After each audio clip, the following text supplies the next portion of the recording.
The storm that birthed Naya shook the earth as if the sky itself had fallen. Lightning slashed through the heavens, thunder crashed like the angry voice of a betrayed god, and amidst the screaming winds and weeping trees, Naya's first cry broke through. It was a sharp, piercing sound, more howl than wail, and those who heard it claimed it wasn't the cry of a child at all, but of something else. Something older. Something cursed. Her mother, Adi, breathed her last just moments after bringing her into the world. The midwives tried everything but the blood wouldn't stop. She clutched her baby for only a heartbeat, smiled weakly, and whispered something no one quite caught before her body went still. Her skin, still slick with the sweat of labor, cooled too fast. Her fingers curled in as if they still cradled the child. The rain that beat on the rooftop of the birthing hut seemed to mourn her passing, and when the storm passed, so too had all warmth from that house. The villagers were quick to speak. They always were. They said the storm had been a warning, a punishment. That the child, Naya, was the price for a love that defied the river's will. Some said her father had once angered the spirits, others swore Ada had been promised to someone else before she eloped. All agreed on one thing: Naya brought death. Her grandmother, Mokul, refused to listen. She wrapped Naya in a cloth woven with blue thread and held her close, shielding her from the villagers' stares. Mokul was not a woman who spoke often, but when she did, the wind held its breath to listen. She said Naya was no curse, only a girl born in pain as many great souls are. Naya grew under her grandmother's care, away from the other children who were warned not to play with her. Their parents crossed themselves and spat when she passed. Some left baskets of salt outside their homes, muttering prayers to keep her shadow from crossing their doorsteps. The priests refused to bless her, and no one dared speak her mother's name in her presence. But her grandmother whispered it like a hymn. Adia was soft as moonlight, she'd say. And you, my child, are her echo. Their home stood at the edge of the village, near the tall aji trees where the wind never slept. There, the sound of drums from the main square came faintly, like memories too old to touch. Naya grew up learning silence, not out of obedience but survival. She listened. She watched. She learned the rhythm of the birds, the sigh of rain on banana leaves, the patterns of her grandmother's weaving. But most of all, she learned her mother's lullaby. It came to her not in full but in fragments, soft humming from her grandmother when she thought Naya was asleep. The same tune over and over, like a thread woven into her dreams.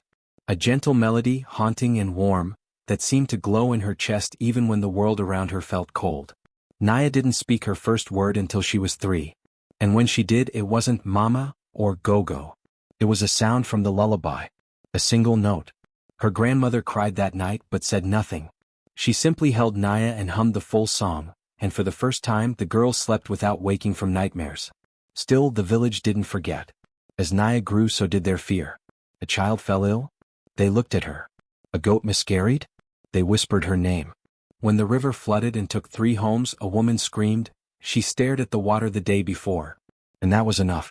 Naya felt it in every glance, every whisper that trailed behind her like smoke. Boys dared each other to touch her shadow. Girls mimicked her walk in cruel games. But Naya never cried. Not in front of them. She returned home each day and told her grandmother everything with her eyes. And Mokul would hum the lullaby, her fingers stroking Naya's hair until the pain melted into sleep.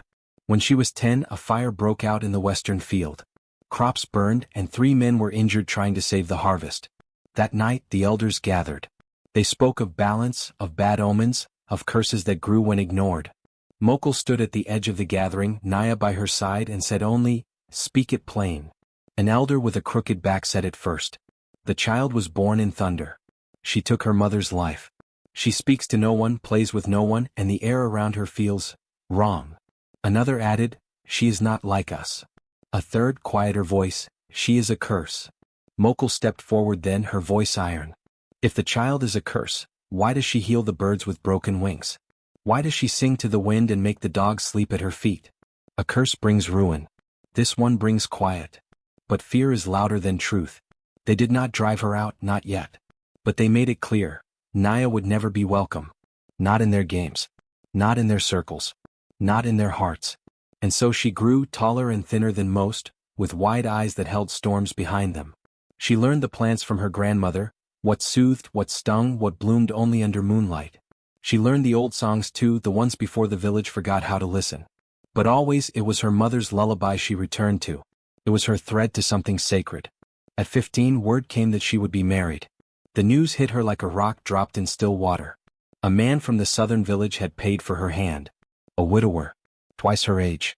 No children. No kindness. She had never met him. Naya said nothing. She simply stared at her grandmother, waiting for the protest. But Mokul's face was carved from pain.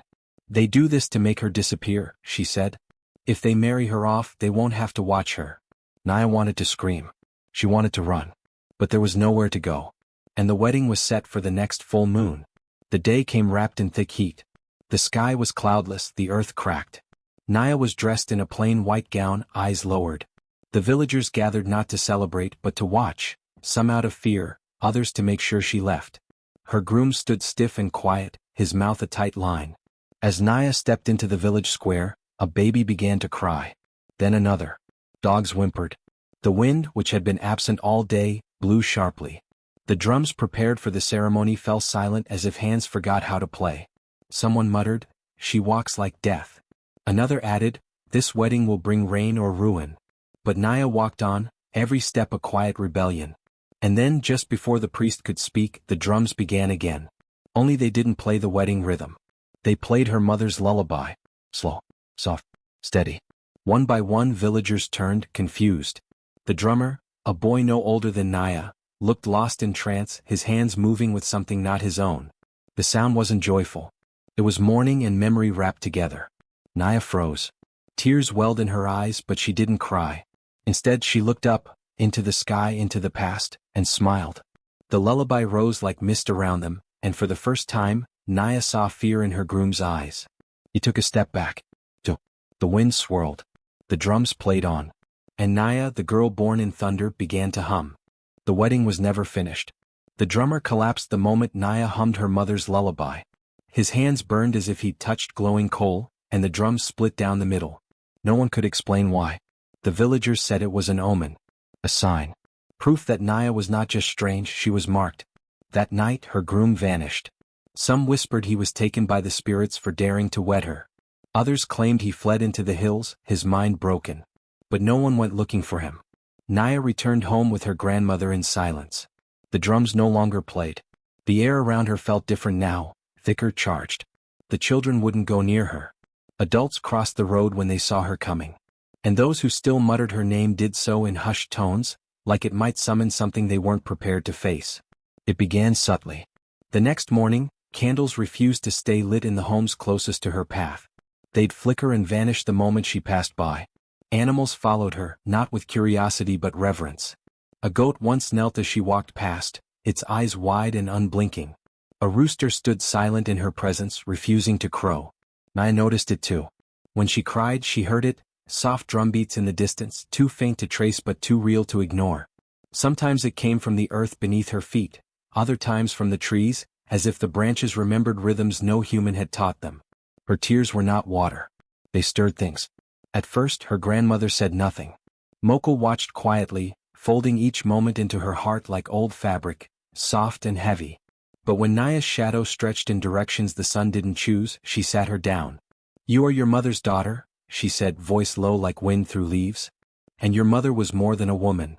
Naya blinked, unsure what that meant. "They feared her too once," Mokul added. "But they forgot. Memory fades when truth frightens people." "Why do they call me cursed?" Naya asked. Her grandmother paused, then reached behind the small shrine in their hut. She pulled out a woven cloth, a baby wrap, faded but strong.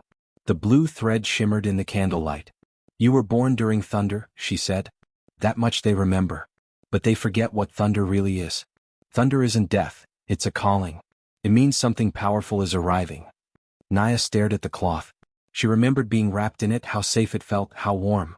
"The mark on your back," Mokul continued, "I never showed them. It bloomed after your first moon." Naya stood, slowly lifting her shirt. On her back, just between her shoulder blades, was a faint spiral, barely visible unless the light hit it just right. It wasn't a scar. It wasn't drawn. It was part of her, like it had been placed by something older than her bones. "It is a spirit mark," Mokul whispered, "passed through blood and pain." The next day a child followed Naya to the stream. He was small, no older than 7, and quiet. He watched her as she drew water, then asked, "Are you a ghost?" She didn't answer. Mother says you're cursed. That your shadow eats voices. Still she said nothing. The boy leaned closer. But you don't look cursed. Before Naya could reply, the wind picked up. Leaves twisted in strange spirals. A fish jumped from the water without reason. The boy gasped and ran home screaming. By nightfall, the story had spread. Naya had summoned a spirit from the stream. People said her silence fed the dead. They began to mark their doors with salt again. The whispers grew louder. Someone left a dead bird at their doorstep. Another claimed to have seen Naya walk across water at dusk. None of it was true, but truth no longer mattered. Her grandmother stood firm.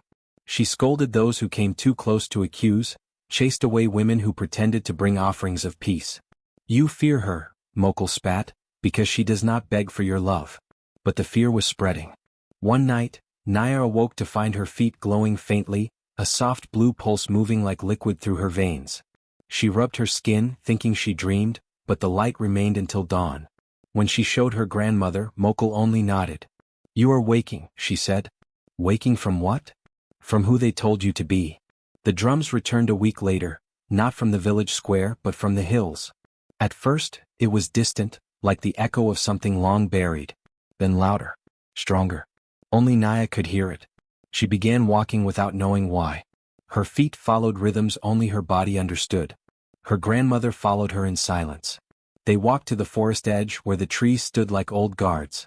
There, Naya touched the bark of a twisted irako tree, and it cracked open slightly, revealing something hidden. A strand of hair, the color of night, wrapped in red string. Her grandmother gasped. Ede, she whispered. It was a charm, one meant to protect. Left by her mother before she died. It hummed faintly in Naya's hand. The drums beat once more and Naya fell to her knees. Visions flooded her, of her mother dancing beneath moonlight, of spirits that walked with her, not against her.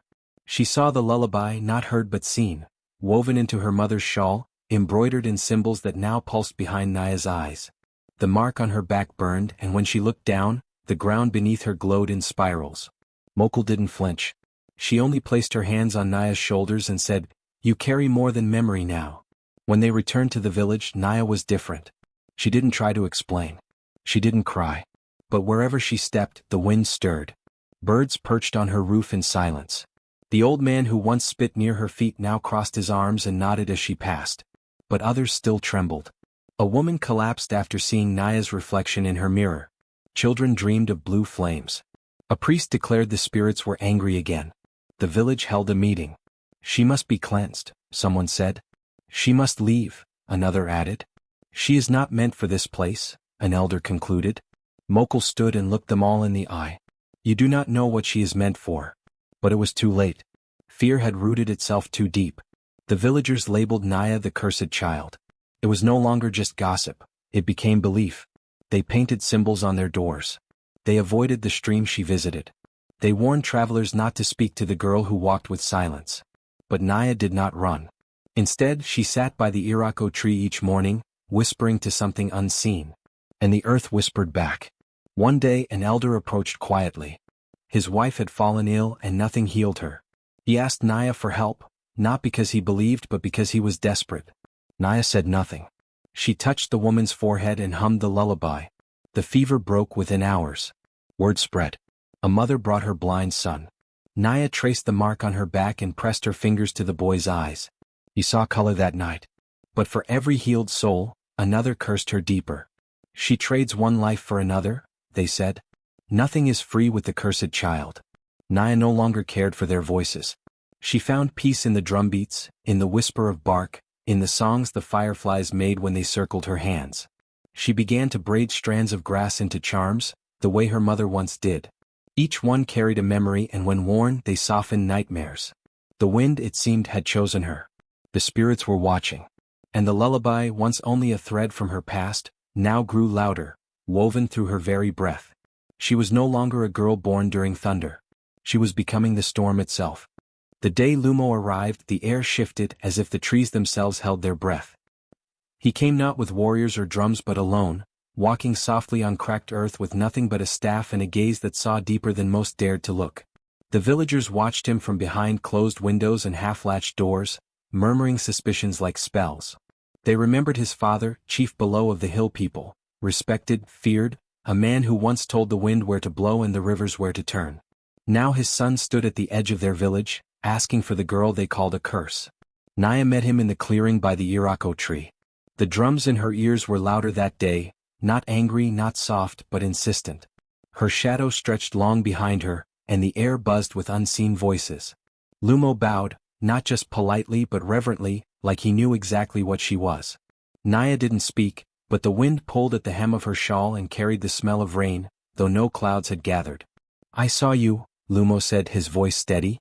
"In my dream. You walked through fire but you were not burned.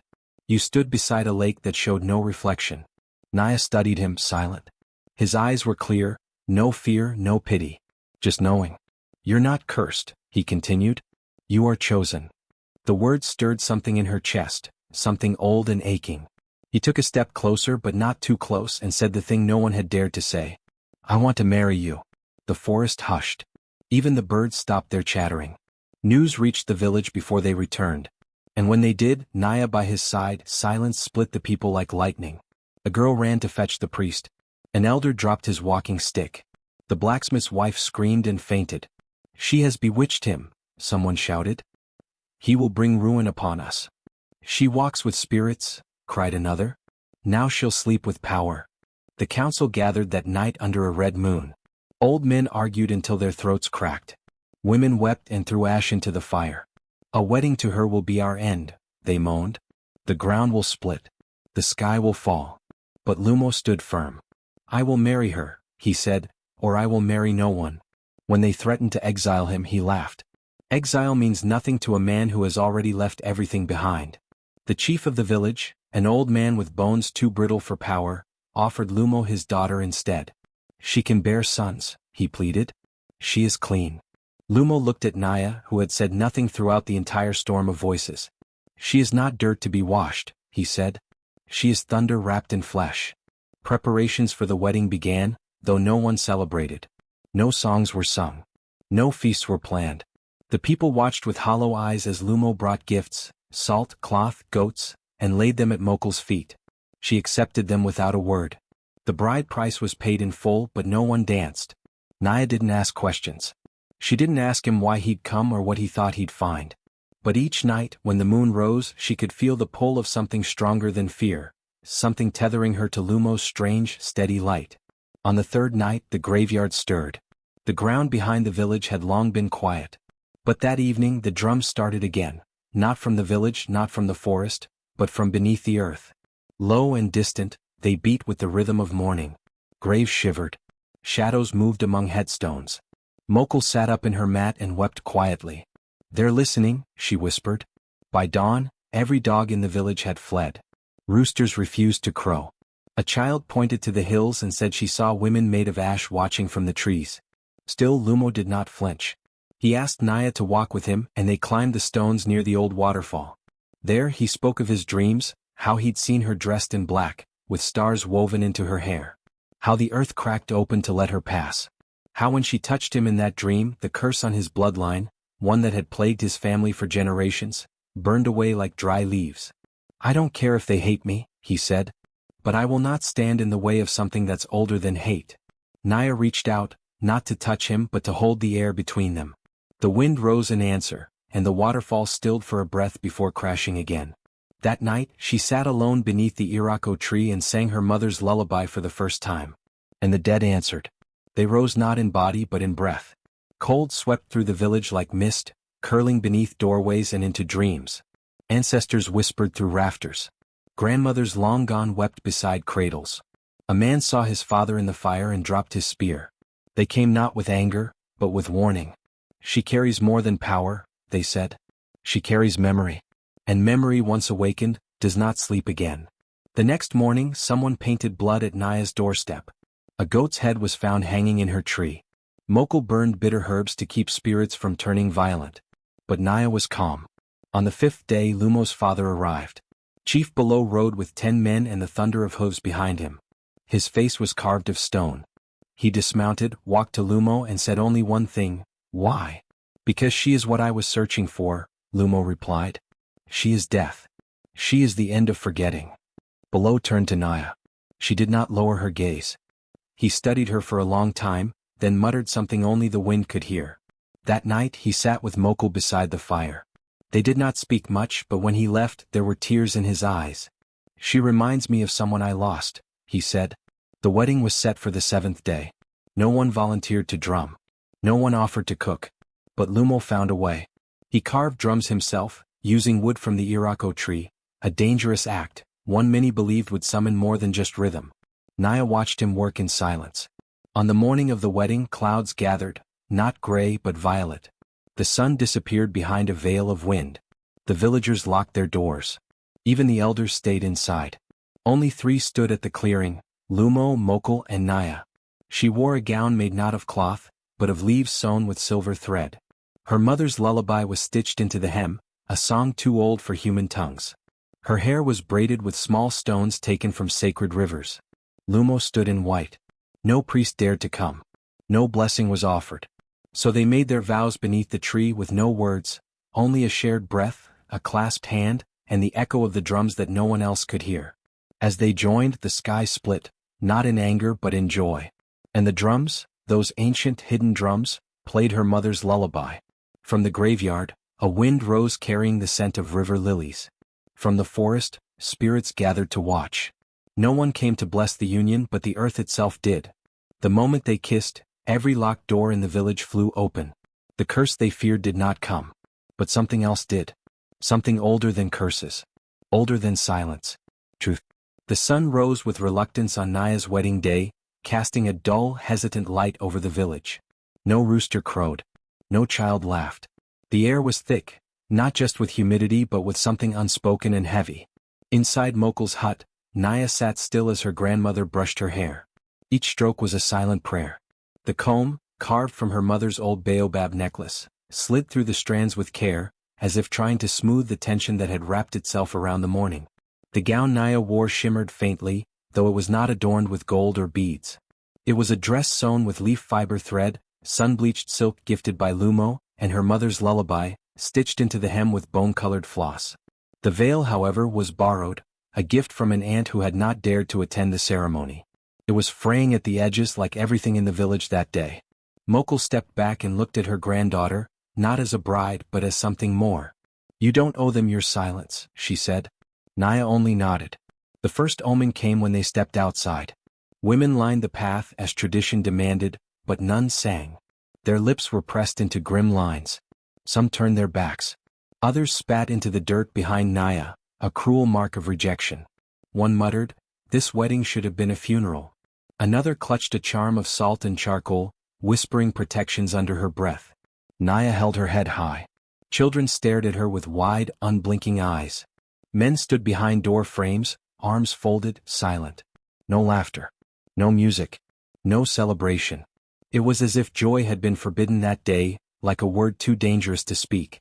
Halfway to the clearing, a girl with wild eyes and trembling hands darted forward.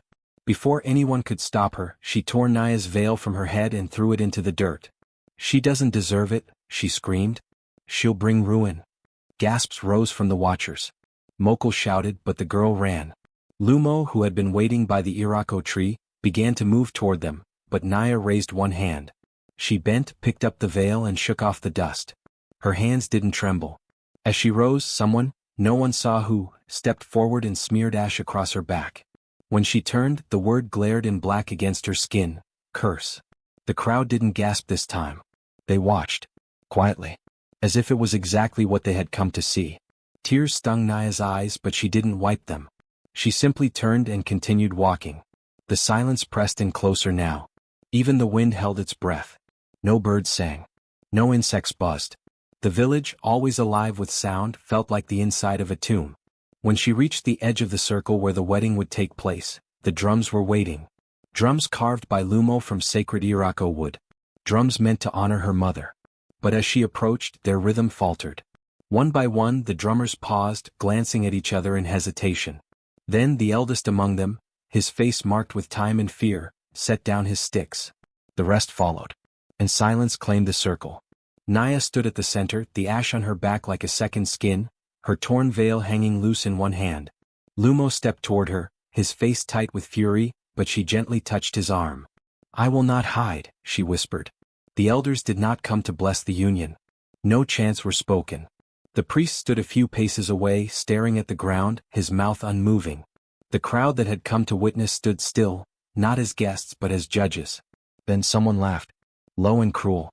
"Look at her," said a voice. "Even the drums won't sing for her." "She's wearing death," someone else said.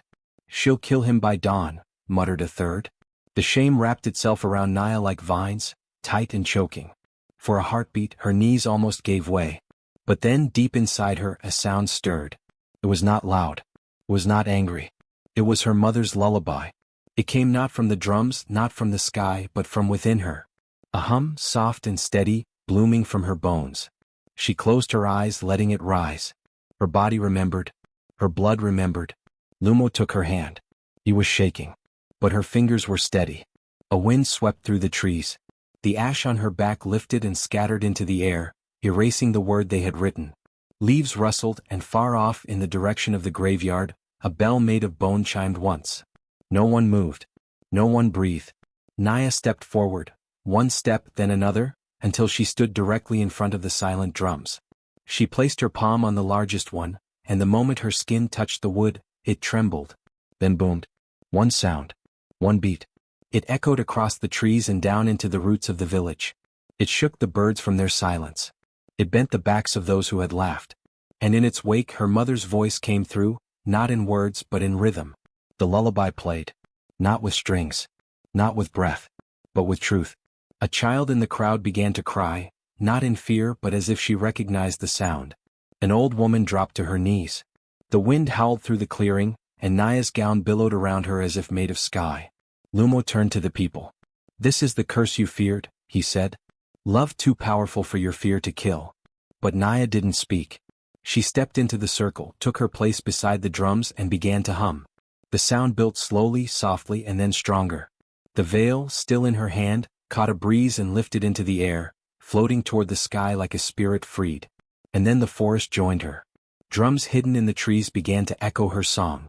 No hands beat them. They played themselves. The villagers stood frozen. Some wept. Some fled. But none could say they hadn't heard. None could say they didn't feel something shift. By the time the ceremony ended, the ground was dry again, as if the shame had been soaked into the earth and buried. Naya and Lumo walked together, hand in hand, past the hollow-eyed crowd. No one stopped them. No one dared. Behind them, the Irako tree swayed as if nodding in approval. And for the first time in her life, Naya did not feel cursed. She felt crowned. Not with gold. Not with flowers. But with memory, and the song of a mother who had never truly left. The wind shifted just as the first ritual words were about to be spoken. It wasn't a gust or a breeze, it was a hush like the world inhaling and forgetting how to exhale. Lumo stood at Naya's side, hand clenched tight in hers, sweat beading on his brow. The village priest raised his staff to begin the chant, his lips just parting. Then the first drumbeat echoed. Soft. Like a breath drawn from the belly of the earth. Everyone turned. The sacred drums stood at the far end of the circle, 6 of them, each carved from sacred Irako and bound with animal skin dyed in ancestral colors. They had not been touched for 15 years, not since the last true union between bloodlines. They were ceremonial, locked away in silence because the last drumkeeper had died during a storm that no one wished to remember. Yet now they played. Not one. All of them. One after the other, like a heartbeat coming back to life. Tum, tum tum, tum. The villagers gasped and staggered back. Even the priest dropped his staff, eyes wide in disbelief. The drummers, standing nearby with no sticks in hand, looked equally stunned. They clutched at their chests as if something had moved inside them. One stumbled forward as though compelled by an invisible force, then recoiled as if the drums had burned the air in front of him. The rhythm was familiar. But it was no wedding rhythm. It did not rise like joy or leap like celebration. It pulsed. Slow and sorrowful but full. Heavy with memory. From beside Naya came a soft moan. Her grandmother had gone pale. Her body wavered like a candle's flame caught in wind. Then she whispered. "That's her mother's lullaby." The words cracked like dry leaves. No one else spoke. Naya's eyes widened. The song, if it could be called that, curled through her bones like smoke, winding its way through memories she never lived but always carried. She knew this rhythm. Somehow, impossibly, she knew. It had lived in her dreams, in the way the trees rustled, in how water tapped against her calabash as a child. She turned to Mokul just in time to catch her before she collapsed. The old woman's knees buckled and she crumpled into Naya's arms, her face streaked with silent tears. Her lips moved again, but this time no sound came out. The drums continued. Villagers stepped back, uncertain, fearful. No one could say who played them. No hands had moved. The space around the drums shimmered slightly, like heat dancing off stone. Children cried. Elders muttered prayers. Even Lumo took a step away before catching himself. Naya looked toward the forest edge. Wind moved through the trees there, a gentle, mournful sweep that harmonized with the drums. The leaves responded in whispers. The sky, once dull, turned pale gold as the sun seemed to bend closer, as if to listen. "She's here," someone said. "Her spirit walks." "No," whispered another. "She never left." The drumbeat shifted, subtle but deliberate. A new rhythm joined the lullaby, one that mirrored footsteps. Left, right, left, right. As though someone unseen was walking toward the circle, each step striking the drum of the world. And then Naya knew. This wasn't just her mother's song. It was her mother's return. Mokul stirred in Naya's arms, blinking slowly. Her voice, weak and thin, found its way through cracked lips. She sang that the night she died, sang it through the storm. "I never told you." Naya's throat tightened. "She died singing to you. And now the drums remember." The lullaby pulsed louder, richer, as if fed by Mokul's words. In the circle, people had dropped to their knees. Some covered their ears. Others wept openly. The ones who had spit at Naya earlier could not meet her eyes now. The ash that had marked her back had vanished, replaced by something older than shame, reverence. Still the drums played. They called no names. They gave no explanations. But they told a truth that needed no translation. Naya stepped forward, cradling her grandmother in one arm. She approached the drums. Her shadow stretched long before her, and for the briefest moment, it split into two, hers and another's. A taller figure beside her. A woman, barefoot, hair wrapped in copper thread. A mother reaching toward her daughter. Then it was gone. But the lullaby played on. Lumo followed behind, his face pale but eyes steady. "She's not a curse," he said aloud to no one and everyone. "She's a call. An echo from those we tried to bury." The priest stood frozen. He tried to speak, but his voice cracked. This is not part of the ritual." "No," Mokul said from where she knelt, her voice suddenly strong again. "This is older than your rituals." Naya reached out and placed her hand on the nearest drum. It stopped instantly. And so did the rest. In the silence that followed, the village held its breath. Then the trees rustled softly. One note, gentle and pure, rose from the forest, like a mother humming one last note to a baby falling asleep. The sun warmed the circle again. And for the first time Naya smiled. Not because she had been accepted, but because her mother had spoken, and the village had listened. The night was deep when Naya lay on her mat, her grandmother's hand resting gently beside hers. The hut was quiet, save for the distant rustling of the trees and the fading memory of the drums that had sung through the day. Sleep came to her not as rest but as a beckoning pull, as though the drums had not stopped but only changed form. The moment her eyes closed, she was somewhere else. She stood barefoot in a clearing surrounded by tall trees whose leaves shimmered like woven silk. The air was thick with rhythm, not from any instrument but from the ground itself, pulsing like a heartbeat. Around her, a circle of drummers stood, not people but spirits with hollow eyes and flowing garments of mist. They did not speak. They waited. Then she saw her. At the center of the circle stood a woman. Tall, strong, wrapped in blue and gold cloth that moved like river water. Her arms were outstretched, her eyes full of warmth. Naya knew her instantly, not from memory but from the ache that lived in her bones, the yearning that never found words. It was her mother. She was humming. The same lullaby. The one that had risen from the sacred drums. The one Naya's grandmother whispered about. But here in the dream place it was complete. No longer a haunting echo, but a song woven with light. Her voice was soft and firm, like the embrace of both water and fire, and the circle of spirit drummers moved their hands in unison as she sang. Naya stepped forward, her breath caught in her throat. "Mama?" The woman's eyes locked onto hers, full of knowing and sorrow and love. "You have come far, child," her mother said without moving her lips. "You walked when they told you to kneel. You listened when they shouted silence. Now you must see." Suddenly the forest darkened, not in shadow but in feeling. Behind her mother something stirred. Whispers curled from the trees like smoke. They did not speak in words, but in broken pieces of memory, shouts, cries, names twisted with fear. Naya turned to look, but her mother raised her hand. "No," she said. "You do not chase shadows. You face them." The whispers grew louder. She could hear her own name, spoken like a warning. Naya. Naya the cursed. Naya who brought storms. Naya whose birth took her mother's life. The same words the villagers had spat. The same words etched in their glances, in their silence. And then the shadows took form. She saw the villagers. Their faces not cruel but scared. Behind their eyes was not hatred but pain, unhealed, unspoken, passed from tongue to tongue like bad medicine. She saw a woman holding a baby, sobbing that her crops had died. She saw a man shaking his fist at the clouds. And over each of them hung something thin and gray, like a shawl of sorrow woven from old grief. The shadows whispered louder, "Curse, curse, curse." But her mother kept singing. And Naya realized what she was seeing. It wasn't a curse. It was grief, raw and ancient. Not hers. Not even her mother's. But the village's. Their wounds had festered for generations. They had dressed their pain in the shape of a girl born during a storm, a girl they could point to and call the storm itself. But the true storm had passed long ago. They had just never opened the windows to let in light again. Naya stepped forward, the song growing louder in her chest. The spirits drummed harder. She looked at her mother, who now held something in her hands, a small cloth like a baby's wrap, sewn from glowing threads. Her mother placed it in Naya's palms. "This was meant for you," she said. "But they gave you ashes instead." Naya looked down at the cloth. It shimmered with colors she had never seen, colors that felt like memories she hadn't yet lived. She touched it, and a wave of warmth flooded her. She saw herself laughing, running, singing, free, unmarked by the weight of other people's pain. She saw her grandmother younger, smiling beside a fire, braiding Naya's mother's hair. She saw a village that once danced together, even in sorrow. And then she saw the cloth transform.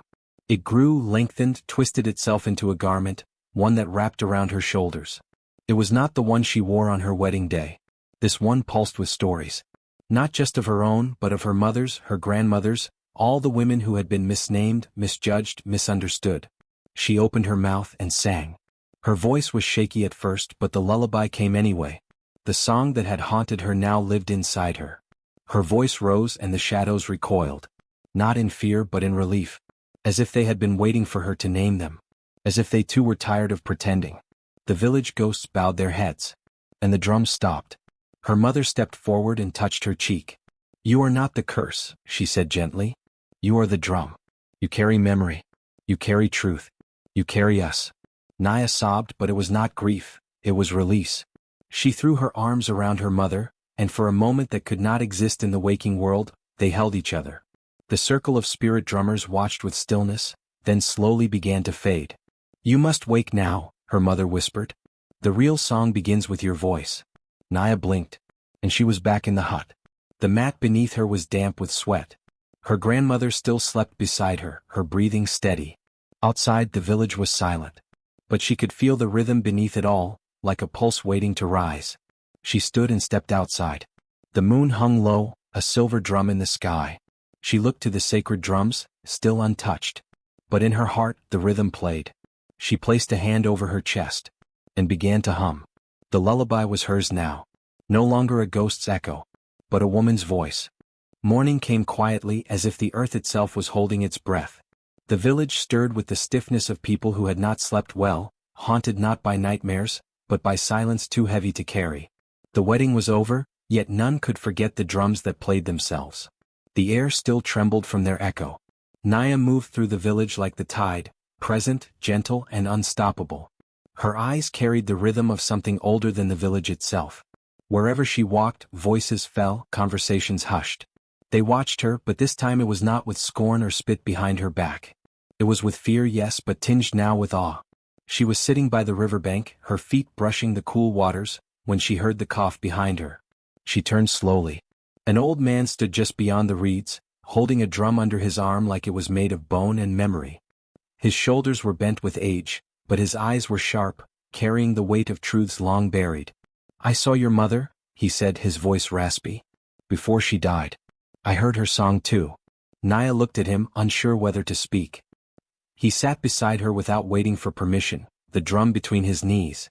His fingers tapped it once, soft, uncertain. They told you she was cursed, he murmured. That she brought the storm. That she killed the crops and frightened the river. But they lied. He looked down at his drum. His fingers moved not to play but to trace. Your mother was the strongest spirit walker I ever met. She could speak to water, to wind. Her voice could hush fire. I saw it with my own eyes when she calmed a fevered boy just by humming a song. She wasn't feared because of darkness, she was feared because she was light. And too many old men don't like light they can't control. Naya swallowed. Why didn't you speak? The drummer looked away. Because I was one of them. Not one of the liars, but one of the cowards. I knew the truth. I watched them twist her story the moment she died. When the storm hit, they said, it is her fault. And I said nothing. I beat my drum to their rhythm, not the truth. He touched the skin of the drum and a low sound came, deep and honest. I watched them bury her as if she were shame. I watched them punish her memory by punishing you. They made you carry blame that belonged to none. Naya's throat tightened. The lullaby still echoed within her, but now it was laced with grief for her mother, grief she had never been allowed to feel freely. They painted me as a curse, she said. They told me to bow to silence. They tore my veil, spat at my feet. But the drums still played. They played her song. The old man nodded. Because truth does not die. It waits. Sometimes in the belly of the earth, sometimes in the hollow of a drum. But it waits. And when you walked toward the altar, child, it knew the time had come. He reached into his satchel and pulled out a cloth, worn, old, and faded. He unfolded it slowly, revealing threads of blue and gold. It shimmered faintly in the sun. This was your mother's, he said.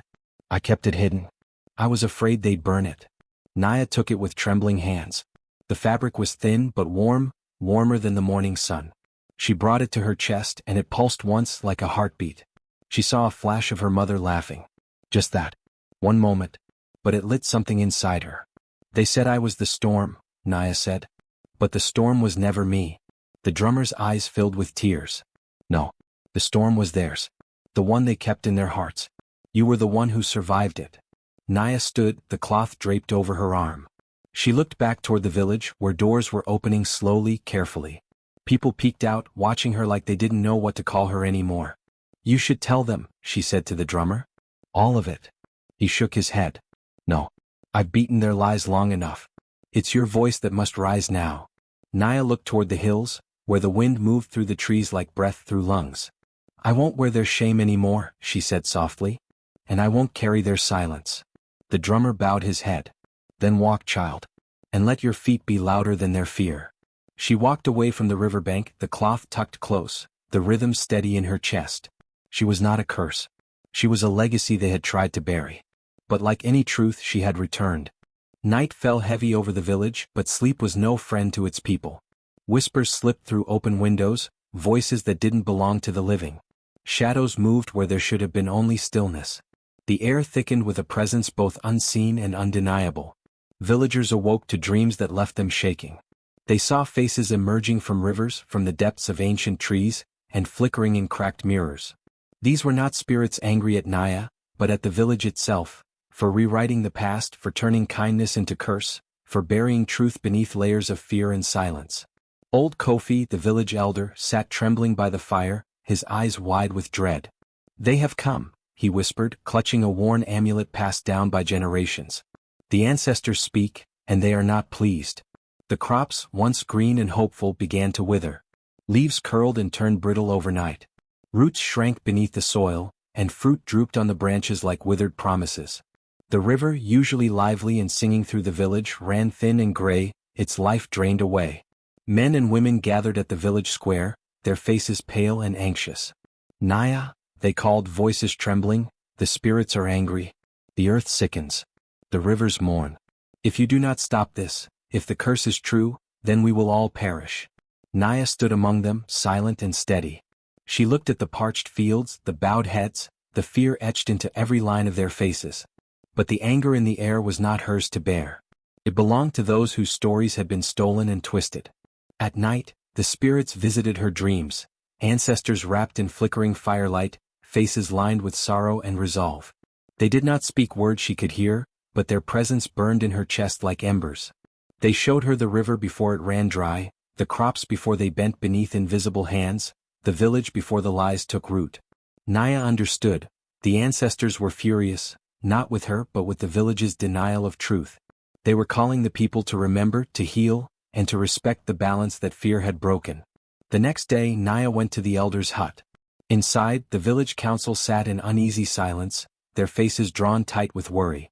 She spoke softly, her voice steady despite the weight she carried. The spirits are angry because the story was lost. Because my mother was not a curse but a protector. The storm was natural, yes, but it was their fear that brought this suffering upon us. Murmurs rose. If not a curse, then what? Asked one elder. A legacy, Naya replied. A legacy we must honor. The earth will heal only when the truth is told. But the villagers were afraid.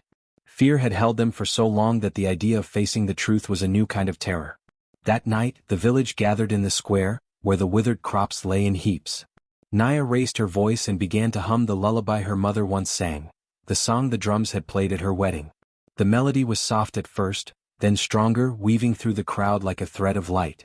Slowly the villagers joined in, their voices faltering but growing sure. The spirits seemed to listen, their anger softening in the presence of this shared song. The wind stirred, carrying the lullaby across the fields and into the dying river. As the song filled the air, the first drops of rain fell, tentative at first, then steady and cleansing. The earth drank deeply and the crops lifted their heads toward the sky. The river swelled, singing once again, and the village breathed with relief. But the ancestors' message remained clear. Healing would only come through truth and respect, not through fear and silence. Naya stood tall, no longer the cursed child but the bridge between past and future. The rage of the ancestors was fierce, but it was also a call, to remember, to honor, and to live with open hearts. The day was soft with the promise of change. Naya walked slowly toward the sacred drum circle, her bare feet brushing the warm earth. The village had gathered at the edges, eyes wide with a mixture of hope and lingering doubt.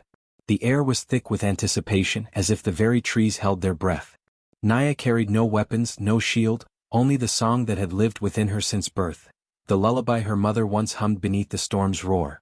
It was a song of healing, of love, and of the quiet power that flows through blood and memory. She settled before the great drums, their weathered skins taut and waiting. For a long moment she closed her eyes, feeling the pulse of the earth beneath her palms. Then she began to sing. Her voice was soft at first, trembling like the first drops of rain. But it grew steadily stronger, weaving through the silence and stirring something deep within the village's soul. The lullaby was a gentle caress to their fears, a balm to wounds they had hidden even from themselves. As Naya sang, the sky darkened with gathering clouds. A gentle rain began to fall, soft and warm, washing over the people and the parched land. The droplets whispered promises of renewal as they kissed the soil. The drums, silent for years, answered her song. Their deep, rolling voices echoed across the village, rising and falling like the river in flood. The sound wrapped around the villagers like an embrace, grounding their hearts in a shared rhythm that spoke of hope and forgiveness. Flowers, long wilted by drought and despair, began to bloom along the edges of the drum circle. Bright petals unfurled in the rain, colors bursting like laughter from the earth itself. The villagers gasped, some reaching out to touch the miracle blooming beneath their feet. Naya's voice rose, carrying a new truth, one she spoke openly for the first time before the gathered crowd. My mother was not cursed, she declared, eyes shining with fierce clarity. She was a healer, a protector of life and love. The storm that took her was not a punishment but a turning of the world. Murmurs rippled through the crowd, faces turning from fear to wonder. Old stories were questioned, lies unraveling like tangled threads in the hands of a patient weaver. She continued, for too long we have been prisoners of fear. We have forgotten the power of truth and kindness. My mother's lullaby is not a curse, it is a call to remember who we are and where we come from. The village elders, once rigid in their doubt, found themselves moved by the honesty and the magic of the moment. They nodded, some with tears glistening in their eyes, as the lullaby healed wounds they had not dared to name. Children stepped forward, dancing barefoot in the rain, their laughter ringing out like bells breaking the silence. Even the animals gathered near, their eyes bright with recognition, as if the earth itself was joining in the celebration. Naya's grandmother, seated at the circle's edge, smiled softly. The truth has set us free, she whispered, brushing a rain-kissed tear from her cheek. The village began to change, not just in the world around them but within their hearts. The fear that had clung so tightly loosened its grip, replaced by understanding and a cautious hope. From that day forward, the sacred drums were played again, not in fear or superstition, but in reverence for life's fragile beauty. Naya's lullaby became a song sung at every gathering, a reminder that love and forgiveness could heal even the deepest wounds. And in the gentle rain that continued to fall, the village found a new beginning, watered by truth and the courage to forgive. Years passed, and Naya grew into a woman whose presence carried the gentle power of the wind and the steady heartbeat of the earth. The girl once whispered about in fearful tones had become the songkeeper, a living bridge between past pain and future hope. Wherever Naya walked, the world seemed to hum softly around her, as if the very air carried the echo of her mother's lullaby. In the village, the seasons turned, and life renewed itself with the rhythm of Naya's blessings. She was there when children were born, her voice weaving soft songs to soothe newborn cries and fill the air with peace. Mothers would gather, their eyes shining with gratitude, as Naya sang melodies that spoke of strength and protection, passed down from a mother who had been silenced too soon. Weddings were no longer days of fear and suspicion, but celebrations where Naya's song brought harmony and joy. Her voice blended with the sacred drums that followed her like loyal spirits, their deep beats rising in waves that matched the laughter and tears of those joining their lives together. The curse that once shadowed her name had dissolved into a story told only to remind the village of how darkness could be transformed into light. Travelers who passed through the village would pause to listen, drawn by the faint music that seemed to drift on the breeze. Some swore they heard drums played by invisible hands, others felt the rustling of leaves as if they whispered secrets long forgotten. And in every corner where Naya's steps fell, the lullaby grew stronger, a living legacy that no fear could silence. Naya's heart carried the memories of her mother, and the quiet strength of her grandmother who raised her with love and fierce protection. But she was no longer bound by grief or shame. Instead, she had become a keeper of stories and songs, a guardian of the truth that had once been buried beneath whispers and lies. She walked the forest paths and village roads with a cloak made of woven shadows and light, stitched with threads of moonbeam and earth. This cloak, unlike the burdensome garments of her childhood, symbolized freedom and the power of transformation. It shimmered softly in the sunlight and rippled like water under the stars, a garment not of cloth but of spirit. Children followed her footsteps, hoping to catch a glimpse of the magic she carried. Elders bowed their heads in respect as she passed, and even the animals seemed to recognize her as part of the natural world's heartbeat. Naya's life had become a song, one that told of resilience and the ability to turn pain into beauty. One evening, as the village gathered for a festival under the full moon, Naya stood before the crowd. The drums began to play, a rhythm ancient and familiar, calling forth the spirit of her mother and all those who had been wronged by fear and misunderstanding. Naya lifted her voice, weaving the lullaby into a tapestry of sound that wrapped around every soul present. Tears fell freely as the villagers remembered the past and embraced a future built on forgiveness and hope. The song was no longer just hers, it belonged to everyone who had dared to believe in healing. Stories spread beyond the village, carried by traders and travelers, of the songkeeper who walked with music in her steps and peace in her heart. She became a legend, not of curses or fear, but of light born from darkness and the courage to sing when silence seemed easier. And so, the woman who once was called a curse lived on, not in shadows, but in the bright song of the drums, the rustle of leaves and the beating of hearts. Her mother's lullaby, once drowned in sorrow, now rose with every breath of wind and every step forward, a timeless melody that no silence could ever claim.